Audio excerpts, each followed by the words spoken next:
ఈరోజు మన దేశంలో ఒక అబ్బాయి, అమ్మాయికి ఇద్దరికీ సమాన హక్కులు ఉన్నాయంటారా? మన రాజ్యాంగం చెప్తుంది అవును అని. కానీ నిజ జీవితంలో ఇనీక్వాలిటీస్ వేరేలా కనిపిస్తుంది. కొన్ని సందర్భాల్లో అమ్మాయిలు బాధపడతారు. కానీ కొన్ని సందర్భాల్లో అబ్బాయిలు కూడా తప్పుడు ఆరోపణలతో వారి జీవితం మొత్తం నాశనం అవుతుంది. ఎవరు ఈ విషయం గురించి మాట్లాడటం లేదు. ఒక అబ్బాయి మీద డౌరీ హెరాస్మెంట్ కేసు పెట్టడం, సోషల్ మీడియాలో ఆ అబ్బాయి గురించి ఫేక్ స్టోరీస్ పెట్టడం అన్ని నిమిషాల్లో జరుగుతున్నాయి. కానీ ఆ కేసులు తప్పుడు అని చివరికి బయటపడినప్పుడు అతని పేరు, గౌరవం, కెరీర్ అన్నీ పోయి ఉంటాయి. ఒక అబ్బాయి గడిపే ఈ బాధ ఎవరూ చూడటం లేదు. ఇక అమ్మాయిల విషయం తీసుకుంటే సోషల్ మీడియాలో వాళ్ళకి సపోర్ట్, సింపతి వెంటనే వస్తుంది. కానీ ఒక జెన్యూన్ కేస్, ఒక ఫేక్ కేస్‌కి మధ్య తేడా ఎవరూ కనిపెట్టలేరు. ఇప్పుడు మీరే చెప్పండి, ఈ పరిస్థితుల్లో నిజమైన సమాన హక్కులు ఉన్నాయంటారా? మనందరం చిన్నప్పటి నుంచి వింటున్నాం. అమ్మాయిని గౌరవించాలి, ఆమెను కాపాడాలని. అదే నిజం కూడా. కానీ ప్రశ్న ఏమిటంటే ఒక అబ్బాయిని కూడా కాపాడాలి కదా! అని ఎవరైనా ముక్కుసూటిగా అడిగారా? ఒక్కసారి ఊహించండి. మీరు ఒక అబ్బాయి. మీకు ఒక మంచి ఉద్యోగం ఉంది. ఇక మీరే ఇంట్లో అందరి ఆశ. మీ పేరెంట్స్ మీ మీద గర్వంగా ఉన్నారు. మీరు పెళ్లి చేసుకుంటారు. మొదట అన్ని బాగానే ఉంటాయి. కానీ ఒకరోజు మీ భార్యకు మీకు గొడవ వస్తుంది. వెంటనే మీ మీద 498 డౌరీ హెరాస్మెంట్ కేస్ వేస్తారు. కోర్టులో అది నిజమో కాదో తెలుసుకోవడానికి సంవత్సరాలు పడతాయి. కానీ మీన్ టైమ్‌లో మీ రెప్యుటేషన్, మీ కెరీర్, మీ రెస్పెక్ట్ అన్నీ పోతాయి. మీరు నిజంగా తప్పు చెయ్యకపోయినా సమాజం మిమ్మల్ని తనే కదా ఆ డౌరీ కేసులో ఉన్నవాడు అని గుర్తించుకుంటుంది. ఇంకా షాక్ ఏమిటంటే చాలా కేసుల్లో తరువాత కోర్టు చెప్తుంది ఇది తప్పుడు కేసు అని. కానీ అప్పటికి ఆల్రెడీ ఆ అబ్బాయి జాబ్ పోయి ఉంటుంది. తన రిలేటివ్స్ దూరమయ్యి ఉంటారు. మ్యారేజ్ లైఫ్ మొత్తం కూలిపోతుంది. ఒక్కసారి ఊహించండి. నిజం చివరికి బయటపడినా అతని జీవితం మళ్ళీ మునపటిలాగా మారుతుందా? ఇంకా వింత విషయం, నేషనల్ క్రైమ్ రికార్డ్స్ బ్యూరో చెప్తుంది 498 కేసుల్లో 60% పైగా కన్విక్షన్ రావట్లేదు. అంటే చాలా కేసులు తప్పుడు అవుతున్నాయి. లేదా ప్రూఫ్ లేకుండా కొలాప్స్ అవుతున్నాయి. కానీ సొసైటీలో ఆల్రెడీ ఒక చెడు అభిప్రాయం ఏర్పడుతుంది. ఒక అబ్బాయి జీవితంలో ఇంత పెద్ద బ్లాక్ మార్క్ తో బతకడం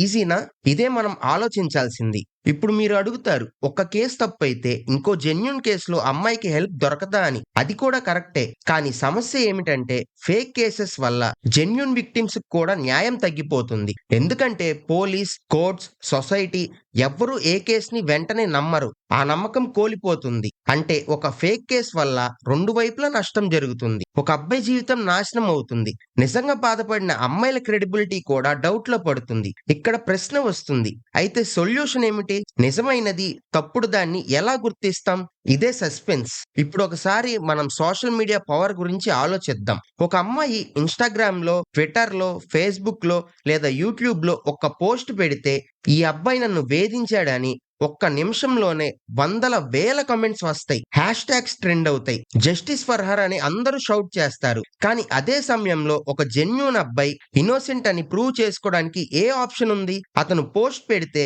అబ్బాయిలందరూ ఒకేలా ఉంటారు, ఎక్స్‌క్యూజ్ చెప్పొద్దు అని డిస్మిస్ చేస్తారు. ఒక సొసైటీలో ఇది నిజమైన సమానత్వం అంటారా? ఇక సోషల్ మీడియాలో సింపతి బ్యాలెన్స్ కూడా చూడండి. అమ్మాయి ఒక చిన్న రీల్ పెట్టినా stay strong, we support you అని కామెంట్స్ వర్షం కురుస్తాయి. కానీ ఒక అబ్బాయి క్రయింగ్ వీడియో పెట్టాడు అంటే అబ్బాయి ఏడుస్తాడా? వీక్ ఫెలో అని ట్రోల్స్ వస్తాయి. ఇంకా డేంజరస్ ఏమిటంటే fake screenshots, edited chats, cropped photos ఇవన్నీ ఒక్క క్లిక్ తో స్ప్రెడ్ అవుతున్నాయి. ఇక ఇప్పుడు ఏఐ కూడా వచ్చింది. ఇలాంటి వాటిని ఎవ్వరూ ఆపలేరు. ఇప్పుడు నిజం ప్రూవ్ చేయడం ఇంపాసిబుల్ అవుతుంది. ఒక అబ్బాయి ఎంత స్ట్రగుల్ చేసినా, తన సైడ్ ఎక్స్‌ప్లెయిన్ చేసినా అప్పటికి పబ్లిక్ ఒపీనియన్ ఆల్రెడీ ఫిక్స్ అయిపోతుంది. సొసైటీలో, సోషల్ మీడియాలో పర్సెప్షనే పనిష్మెంట్ అయిపోతుంది. అదే సమయంలో నిజంగా హెరాస్మెంట్, సఫరింగ్ ఫేస్ చేస్తున్న జెన్యూన్ వుమెన్ కూడా ఉన్నారు. వాళ్ళకి కూడా సపోర్ట్ రావాలి. కానీ ఫేక్ సోషల్ మీడియా కేసుల వల్ల ఎవరిని వెంటనే నమ్మడం కష్టమవుతుంది. ఇది చివరికి ఎవరికి హెల్ప్ అవుతుంది? ఎవరికీ కాదు. మన సోషల్ మీడియాలో జడ్జ్‌మెంట్ ఇవ్వడం ఎందుకు ఇంత ఈజీ అయిపోయింది? ఒక అబ్బాయి నేమ్ ట్రెండ్ అవుతుంటే, ఒక ఫేక్ హ్యాష్ ట్యాగ్ వైరల్ అవుతుంటే మనం నిజమేనా అని ఆలోచించకుండా వెంటనే బిలీవ్ చేసి ఎందుకు రియాక్ట్ అవుతున్నాం? ఒకసారి మనం సొసైటీలో ఒక నిజం గమనిద్దాం. అబ్బాయిలు కూడా మనుషులే కదా! వాళ్ళకి టెన్షన్ ఉంటుంది. వాళ్ళకి పెయిన్ ఉంటుంది. వాళ్ళకి కూడా ప్రాబ్లమ్స్ ఉంటాయి. కానీ సొసైటీ ఏం చెప్తుంది? అబ్బాయి ఎప్పుడు స్ట్రాంగ్ గా ఉండాలి. ఏ పరిస్థితుల్లోనైనా ఏడవకూడదు. బాధ బయట పెట్టకూడదు. ఈ మాటలు విన్నప్పుడు వేరే వాళ్ళకి ఏం అనిపించకపోయినా ఒక అబ్బాయి మైండ్ లో మాత్రం పెద్ద బరువులా పడతాయి. ఇంట్లో ఫాదర్ అయినా, బ్రదర్ అయినా లేదా హస్బెండ్ అయినా ఎప్పుడూ రెస్పాన్సిబిలిటీ ఎక్కువగా వాళ్ళ మీదే పెడతారు. నువ్వు చూసుకో, నువ్వు ఎర్న్ చెయ్యి, నువ్వు సెటిల్ చెయ్యి అని ఎక్స్‌పెక్టేషన్స్ పెట్టేస్తారు. ఒక అబ్బాయికి జాబ్ పోయినా లేదా బిజినెస్ ఫ్లాప్ అయినా అతన్ని సొసైటీ ఫెయిల్ అయ్యాడని స్టాంప్ వేస్తుంది. కానీ అతను ఆ సిట్యుయేషన్‌లో మెంటల్లీ ఎంత సఫర్ అవుతున్నాడో ఎవ్వరు అడగరు. చాలా మంది అబ్బాయిలు డిప్రెషన్‌లో పడతారు. స్లీప్‌లెస్ నైట్స్ గడుపుతారు. యాంగ్జైటీతో కుంగిపోతారు. కానీ ఒక సైకియాట్రిస్ట్ వద్దకు వెళ్ళడానికి కూడా సొసైటీ పర్మిషన్ ఇవ్వదు. నువ్వు అబ్బాయి, నీకు డిప్రెషన్ ఎందుకు అని తక్కువ చేసి మాట్లాడతారు. అందుకే చాలా మంది అబ్బాయిలు సైలెంట్‌లీ సఫర్ అవుతారు. వాళ్ళకు సపోర్ట్ సిస్టమ్ లేకపోవడం వల్ల ఎవ్వరికీ చెప్పుకోలేరు. ఒక షాకింగ్ ఫ్యాక్ట్ చెప్తాను. ఇండియాలో ప్రతిరోజు చాలా మంది అబ్బాయిలు ఆత్మహత్యలు చేసుకుంటున్నారు. National crime records bureau data ప్రకారం ఇయర్లీ రికార్డెడ్ సూసైడ్స్ లో పెద్ద శాతం అబ్బాయిలవే. ఆ నెంబర్స్ లో చాలా మంది ఫ్యామిలీ ప్రెషర్స్ వల్ల, జాబ్ లాస్ వల్ల లేదా రిలేషన్‌షిప్స్ ప్రాబ్లమ్ వల్ల లైఫ్ ఎండ్ చేసుకుంటున్నారు. కానీ ఈ మ్యాటర్‌ను న్యూస్‌లో హైలైట్ చేయడం చాలా రేర్. ఎందుకంటే మెన్ సఫరింగ్ న్యూస్‌లో టీఆర్‌పీ జనరేట్ చెయ్యదు కదా! లేక సొసైటీకి అది అవసరం లేదని అనిపిస్తుందా? ఒక అబ్బాయి ఇంట్లో అబ్యూస్ ఫేస్ చేస్తున్నా, మ్యారేజ్‌లో ప్రాబ్లమ్స్ ఎదుర్కొంటున్నా, లేదా డౌరీ హెరాస్మెంట్ వల్లనే ప్రెషర్ పడుతున్నా అతని మాటలు విని బిలీవ్ చేయడం చాలా రేర్. లా, పోలీస్, సొసైటీ ఎక్కువగా ఫీమేల్ సైడ్‌నే ఫస్ట్ నమ్ముతుంది. జెన్యూన్ సఫరింగ్ ఉన్న అబ్బాయిలు కూడా ఈ ఇంబాలెన్స్ వల్ల హోప్‌లెస్ గా ఫీల్ అవుతారు. ఇప్పుడు ప్రశ్న ఏమిటంటే, ఒక సొసైటీలో ఒక జెండర్ కి మాత్రమే స్పేస్ ఉంటే, ఇంకో జెండర్ కి బాధలు చెప్పుకోవడానికి కూడా ఛాన్స్ ఇవ్వకపోతే ఇది నిజమైన ఈక్వాలిటీ అవుతుందా? లేదా మనం ఒక సైలెంట్ ట్రాజడీని ఇగ్నోర్ చేస్తున్నామా? ఇక్కడే ఇంకో షాకింగ్ యాంగిల్ బయటకు వస్తుంది. మన దేశంలో ఉమెన్ సేఫ్టీ కోసం చాలా స్ట్రాంగ్ లాస్ ఉన్నాయి. నిజంగా అవసరమైనప్పుడు ఇవి చాలా మందికి రక్షణగా నిలుస్తాయి. కానీ అదే లాస్ ను కొందరు మిస్యూజ్ చేస్తే ఆ ఇన్నోసెంట్ మెన్ కి లైఫ్ ఏమవుతుంది? ఇక్కడే ఇంబాలెన్స్ స్పష్టంగా కనిపిస్తుంది. ఐపీసీ 498A అనే లా గురించి చాలా మంది వినే ఉంటారు. ఈ సెక్షన్ ప్రకారం ఒక అమ్మాయి తన హస్బెండ్ లేదా ఇన్లాస్ తనను డౌరీ కోసం టార్చర్ చేస్తున్నారని కంప్లైంట్ చేస్తే పోలీస్ వెంటనే అరెస్ట్ చేయవచ్చు. ఈ లా ఉమెన్ ని ప్రొటెక్ట్ చేయడానికి ఏర్పడింది. కానీ మిస్యూజ్ అయ్యే కేసులు కూడా చాలానే ఉన్నాయి. ఒక్కసారి కంప్లైంట్ ఇచ్చాక ఒక ఫ్యామిలీ మొత్తం పోలీస్ స్టేషన్ కు లాగబడి ఇయర్స్ పాటు కోర్ట్స్ చుట్టూ తిరగాల్సి వస్తుంది. చాలా సార్లు ఇన్వెస్టిగేషన్ లో అది ఫేక్ అని బయటపడినా అప్పటికి ఆ ఫ్యామిలీకి రెప్యుటేషన్ పోయిద్ది, జాబ్ పోయిద్ది, సొసైటీలో రెస్పెక్ట్ పోయిద్ది. అలాగే IPC 354 molestation, 376 rape, 509 out ragging modesty of A women వంటి సెక్షన్స్ కూడా ఉన్నాయి. జెన్యూన్ విక్టిమ్స్ ప్రొటెక్ట్ కావాలి, ఇది నిజం. కానీ ఒక ఫేక్ కంప్లైంట్ కూడా ఒక అబ్బాయి కెరీర్ ని, ఫ్యూచర్ ని, ఫ్యామిలీని పూర్తిగా డిస్ట్రాయ్ చేయగలదు. ఇమాజిన్ చేయండి, ఒక కాలేజ్ అబ్బాయి మీద హెరాస్మెంట్ కేసు వేస్తారు. అతన్ని వెంటనే కాలేజ్ నుంచి సస్పెండ్ చేస్తారు. మీడియాలో అతని ఫోటో చూపిస్తారు. కానీ మంత్స్ తరువాత అది ఫాల్స్ అని కోర్టు చెబుతుంది. కానీ అప్పటికి తన పేరు ఆల్రెడీ క్రిమినల్ గా సొసైటీలో స్టాంప్ అయిపోతుంది. ఎవరైనా తరువాత అతనిపై ట్రస్ట్ పెడతారా? ఇంకో షాకింగ్ యాంగిల్, ఒక్కసారి పోలీస్ కి కంప్లైంట్ వెళ్ళాక ఇన్వెస్టిగేషన్ ముగిసే వరకు ఇయర్స్ పడుతుంది. ఆలోపే ఆ అబ్బాయి పాస్పోర్ట్ కి అప్లై చేయలేడు, జాబ్ లేదా స్టడీస్ కి అబ్రాడ్ కి వెళ్ళలేడు. అంటే అతని ఎంటైర్ లైఫ్ ఫ్రీజ్ అయిపోతుంది. చివరికి కోర్టులో ఎక్విట్ అయినా అతనికి వేస్టెడ్ ఇయర్స్ తిరిగి వస్తాయా? సుప్రీంకోర్టు కూడా కొన్నిసార్లు చెప్పింది 498A మిస్యూజ్ కేసెస్ చాలానే ఉన్నాయి కాబట్టి వెంటనే అరెస్ట్ చేయకుండా ఎంక్వైరీ కంపల్సరీ అని. అంటే లా మిస్యూజ్ అవుతుందని హైయెస్ట్ కోర్టు కూడా అక్నాలెడ్జ్ చేసింది. కానీ గ్రౌండ్ లెవెల్లో ఇన్నోసెంట్ మెన్ కి స్ట్రగుల్ తగ్గిందా? ఎక్కువ మార్పు కనిపించడం లేదు. ఇంకా ఒక డేంజరస్ మిస్యూజ్, రేప్ థ్రెట్. ఒక రిలేషన్షిప్ లో బ్రేకప్ జరిగిందని లేదా ఒక గోల్ కి కొన్ని డిమాండ్స్ నెరవేరలేదని వెంటనే ఒక అబ్బాయి మీద రేప్ అటెంప్ట్ చేశాడు అని కంప్లైంట్ వేయడం కూడా చాలా కేసెస్ లో చూసాం. ఇలాంటివి న్యూస్ లో వచ్చాయి కూడా. ఒకసారి రేప్ ట్యాగ్ పడితే సొసైటీలో తిరిగి రెస్పెక్ట్ తెచ్చుకోవడం ఆల్మోస్ట్ ఇంపాసిబుల్ అవుతుంది.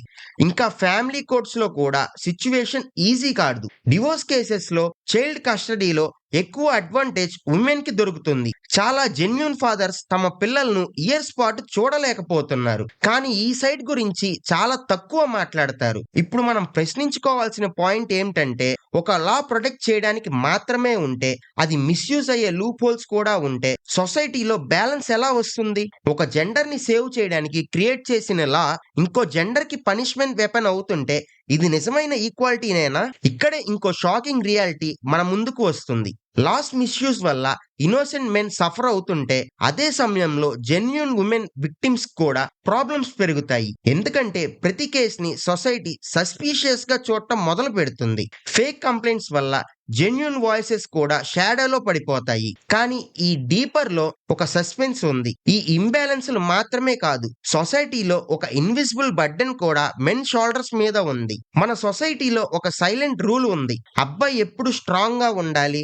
ఈ మాట విన్న వెంటనే మనకి హీరో ఇమేజ్ గుర్తుకు వస్తుంది. కానీ నిజ జీవితంలో ఈ హీరో రోల్ ఒక బర్డెన్ లాగా మారిపోతుంది. చిన్ననాటి నుంచే అబ్బాయిలకి నేర్పే మాటలు, నువ్వు పెద్దయ్యాక ఫ్యామిలీని లుక్ ఆఫ్టర్ చెయ్యాలి, నువ్వే ఎర్నింగ్ సోర్స్ అవ్వాలి, నువ్వే ప్రొటెక్షన్ ఇవ్వాలి అని.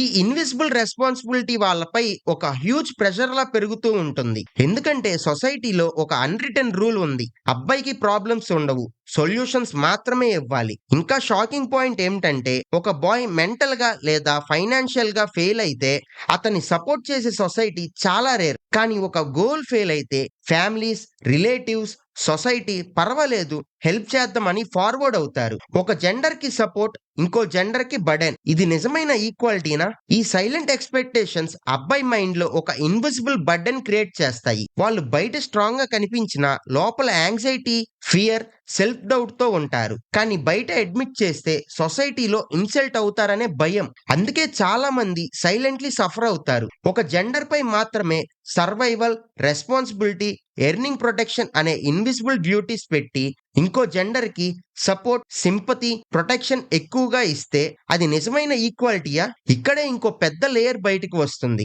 ఈ ఇంబ్యాలెన్స్ వల్ల రిలేషన్షిప్స్ లో కూడా కొత్త కాన్ఫ్లిక్ట్స్ క్రియేట్ అవుతున్నాయి. మన సొసైటీలో రిలేషన్షిప్స్ అంటే చాలా పెద్ద మ్యాటర్. ఒక boy and girl friendship, love, marriage వీటిల్లో బ్యాలెన్స్ ఉండాలంటే ఇద్దరు ఈక్వల్ గా కాంట్రిబ్యూట్ చేయాలి. కానీ నిజ జీవితంలో ఏమవుతుంది? చాలా సార్లు ఎక్స్పెక్టేషన్స్ అబ్బాయిపై ఎక్కువ పడుతున్నాయి. మ్యారేజ్ లో కూడా డబుల్ స్టాండర్డ్స్ ఉన్నాయి. ఒక హస్బెండ్ తన వైఫ్ కి ఫుల్ ఫ్రీడమ్ ఇవ్వకపోతే వెంటనే అతన్ని కంట్రోలింగ్, టాక్సిక్ అని బ్రాండ్ చేస్తారు. కానీ ఒక వైఫ్ తన హస్బెండ్ పై రిస్ట్రిక్షన్స్ పెడితే లేదా అతని ఫ్రీడమ్ కట్ చేస్తే సొసైటీ దాన్ని నార్మల్ గా తీసుకుంటుంది. అది కేర్ కదా, అది లవ్ కదా అని జస్టిఫికేషన్ ఇస్తారు. కానీ నిజంగా చూసినప్పుడు అది కూడా ఇంబ్యాలెన్సే. ఇంకా డివోర్స్ కేసెస్ లో ఇంబ్యాలెన్స్ ఇంకా క్లియర్ గా ఉంది. ఒక వైఫ్ హస్బెండ్ పై కంప్లైంట్ వేసింది అంటే వెంటనే అతడిపై స్టిగ్మా పడుతుంది. కానీ ఒక హస్బెండ్ వైఫ్ పై కంప్లైంట్ వేసినా దాన్ని సొసైటీ చాలా సీరియస్ గా తీసుకోదు. ఈ డబుల్ స్టాండర్డ్స్ కూడా రిలేషన్షిప్ లో ఈక్వాలిటీని ఇంబ్యాలెన్స్ చేస్తున్నారు. ఇప్పుడు ప్రశ్న, ఒక రిలేషన్షిప్ లో ఇద్దరు ఈక్వల్ పార్ట్నర్స్ అవ్వాలి, కానీ సింపతి, బ్లేమ్, రెస్పాన్సిబిలిటీ అన్ని ఒక జెండర్ పై పడితే అది నిజంగా ఫెయిరేనా? ఇక్కడే ఇంకో హిడెన్ యాంగిల్ బయటకు వస్తుంది. ఈ డబుల్ స్టాండర్డ్స్ వల్ల యూత్ లో మ్యారేజ్, కమిట్మెంట్ మీద ఫియర్ పెరుగుతుంది. ఇప్పటికీ జనరేషన్ లో ఒక పెద్ద చేంజ్ మనం క్లియర్లీ చూస్తున్నాం. చాలా మంది బాయ్స్ మ్యారేజ్ అంటే బ్యాక్ అవుతున్నారు. కానీ ఎందుకు ఈ ఫియర్? ఎందుకు బాయ్స్ కమిట్మెంట్ అవాయిడ్ చేస్తున్నారు? ఒక మెయిన్ రీజన్ లాస్ ఇంబ్యాలెన్స్. చాలా మంది బాయ్స్ కి ఒక డౌట్ ఉంది, ఒకవేళ మ్యారేజ్ తర్వాత సమస్యలు వస్తే లా ఎప్పుడు గోల్ సైడ్ నే సపోర్ట్ చేస్తుంది కదా, నన్ను ఎవరు వింటారు అని. Gauri harassment, domestic violence, rape attempt లాంటి సెక్షన్స్ లో ఒక కంప్లైంట్ పడితే లైఫ్ మొత్తం అప్సెట్ డౌన్ అవుతుంది అనే భయం వాళ్ళల్లో ఉంటుంది. ఒక బాయ్ జెన్యూన్ అయినా ఒక స్మాల్ మిస్అండర్స్టాండింగ్ వల్ల పెద్ద కేస్ కి లీడ్ అవ్వచ్చు అనే టెన్షన్ వాళ్ళ మైండ్ లో డీప్ గా ఉంది. ఇంకో strong reason financial burden. Marriage అంటే సొసైటీలో ఒక బిగ్ ప్యాకేజ్ లా ట్రీట్ చేస్తారు. ఈ ఫ్యాక్ట్ కూడా యూత్ లో ఫియర్ ని క్రియేట్ చేస్తుంది. ఇంకా ఒక సైకలాజికల్ యాంగిల్, సోషల్ మీడియాలోని నరేటివ్స్, ఎప్పుడు trending hashtags, all men are trash, never trust a man, ఇవి జోక్స్ లా కనిపించినా యాక్చువల్ గా బాయ్స్ మైండ్ లో ఒక ఇన్సెక్యూరిటీ పెడతాయి. ఏం చేసినా సొసైటీ నన్ను విలన్ గానే చూస్తుంది అనే థాట్ డెవలప్ అవుతుంది. దీనివల్ల కమిట్మెంట్ అవాయిడ్ చేస్తారు. మన కంట్రీలో ఈ ఇంబ్యాలెన్స్లు, ఫేక్ కేసులు, సోషల్ మీడియా ప్రెషర్లు, invisible responsibilities, relationship double standard ఇలా అన్ని కలిసినప్పుడు సొసైటీపై ప్రొఫౌండ్ ఎఫెక్ట్ చూపడం న్యాచురల్. మనం ఇప్పుడు తెలుసుకున్నాం, ఇంబ్యాలెన్స్ వల్ల boys, relationships, youth, society affected అవుతున్నాయి. మన దేశంలో boys and girls theoretically equal rights కలిగినప్పటికీ రియాలిటీ చాలా different. Fake cases, misuses, social media imbalance, invisible pressure, relationship double standards, youth fear, ఇవన్నీ బాయ్ స్ట్రగుల్స్ ను సొసైటీ ఆఫెన్ ఇగ్నోర్ చేస్తుంది. మీరు ఈ విషయం గురించి ఏమనుకుంటున్నారు? మీ ఎక్స్పీరియన్సెస్, థాట్స్ సజెషన్స్ కమెంట్స్ చేయండి అండ్ వీడియోని లైక్ చేయండి. ఈ వీడియో యూస్ఫుల్ అనిపిస్తే సబ్స్క్రైబ్ చేసి మీ ఫ్రెండ్స్ అండ్ ఫ్యామిలీ మెంబర్స్ కి షేర్ చేయండి. మరికొందరికి కూడా ఈ డిస్కషన్ చేరాలి. నెక్స్ట్ వీడియోలో కలుద్దాం. Bye bye.